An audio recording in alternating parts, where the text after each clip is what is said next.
Good morning.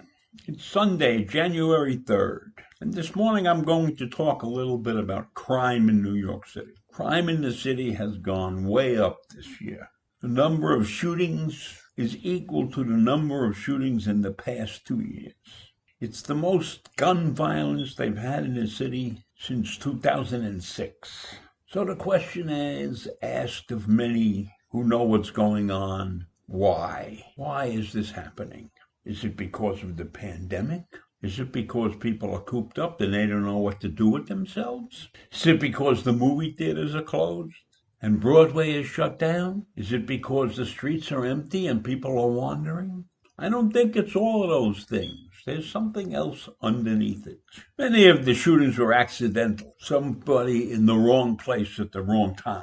A 1-year-old boy shot while attending a barbecue in Bedford-Stuyvesant. A 29-year-old father shot while he's walking his daughter on the street. A 60-year-old woman killed by a stray bullet in Brownsville. Guns are rampant on the street. The police commissioner and the police unions are blaming the increase on the bail reform enacted by the state legislature. Now, the police reformers and the academics contend that that's merely an excuse with no data to back the claim. Now, I probably would partially agree with that. There's no data to back the claim, but I think that it's a contributing factor. It may not be the main reason, but it's a contributing factor. I think the economic hardships exacerbated by the pandemic and the lack of government support to those hardest hit are among the primary culprits. For instance, you're out there, you have a poor paying job, you're working, you can't work anymore. Now you're wandering the street with a weapon, looking to perhaps rob somebody or something. Or maybe you're just carrying it for protection. And bad things happen. I would have to say that economic insecurity is definitely one of the major reasons that this increase in crime has been so significant. If you were to wander the streets of the city, you would see huge bread lines and huge lines at all the food banks and everything. The food pantries and hundreds of people online. And they're people of all color and all persuasions. It's not just very poor people. It's people who had a living and they were making ends meet. Maybe just barely, maybe a little bit better than that.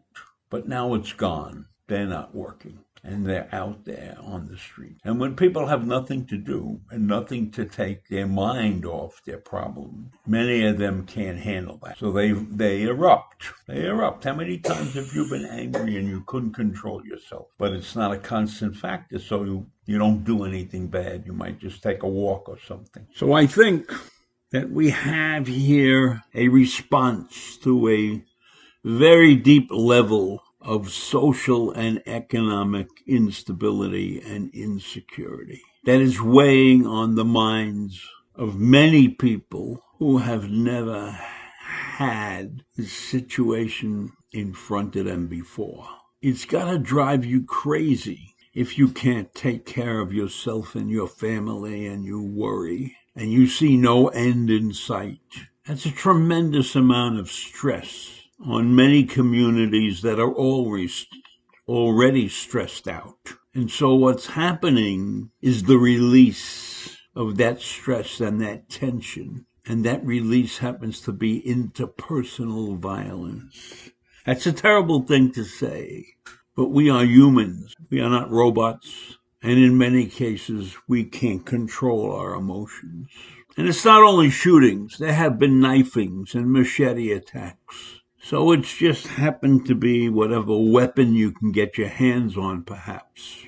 And the strange thing about this is that arrests have gone way down this year in comparison to 2019. I don't know why arrests are down. I think it's a combination of things. There's been changes made because of the body cameras and the overzealous activities of cops, perhaps. And officers are probably now afraid to do anything because they don't want to make a mistake and get in trouble. So does that contribute to the violence? Possibly, because if people are out there carrying a gun and they know the cops are not necessarily on the lookout for them, then bad things happen. If the police are afraid to take action because they're afraid to get fired, that's a terrible situation we put them in, put the rest of the city in. And right now, that's the climate in the country. And it's probably exacerbated the situation in New York City. I'm willing to bet that most cops probably don't even want to be on the street now. Because if you're on the street, the chances of getting into trouble are astronomical. So you've got this situation where law enforcement feels they have their hands tied, and maybe that's contributing.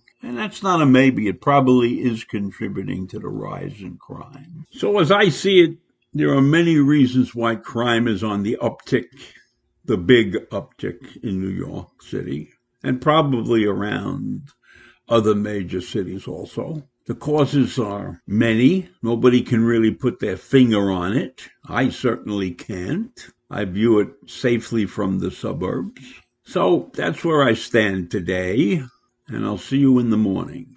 Bye.